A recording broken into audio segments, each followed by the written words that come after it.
Continue my career in the best way possible. So I think without this program, I couldn't continue. Yesterday, about athletes receiving threats via email.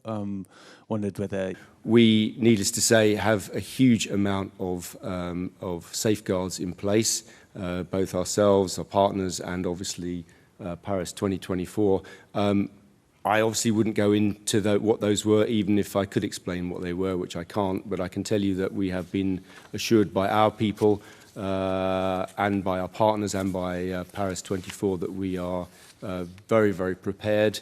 You can never be too prepared, but I think, you know, we had a pretty close call in Pyeongchang, so we have experience, we know what we're looking for, and I think as far as we can have every confidence that we know how to deal with it.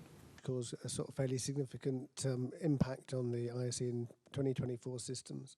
As far as my understanding is, the 2 attacks I think I've heard about, or 2, were not related to the games as far as we know, so it wasn't discussed. In terms of security, I think you need to ask the security forces. We have every confidence in what they're doing. They gave a very impressive presentation this morning. Again, as with cyber attacks, I won't go into the details, but we have every confidence, and I think that confidence grew from a very impressive presentation this morning. But as for those 2 attacks, which, as I say, I don't think there's any evidence at all that they were games related, but they weren't touched on this morning.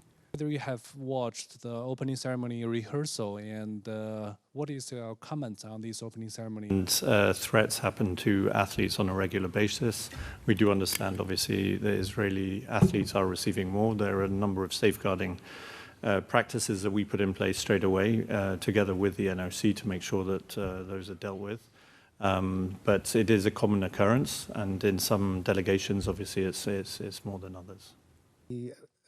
From my information, is the Chief Technology Officer was alerted to this very, very early on and managed to secure a sort of... Obviously, we would like to see a doping-free games. We're working very, very hard with that. That's why we set up the ITA to do some independent testing, something like 80,000 tests between March and June on athletes, if you think that's a huge number of tests by the ITA. So, I mean, I think...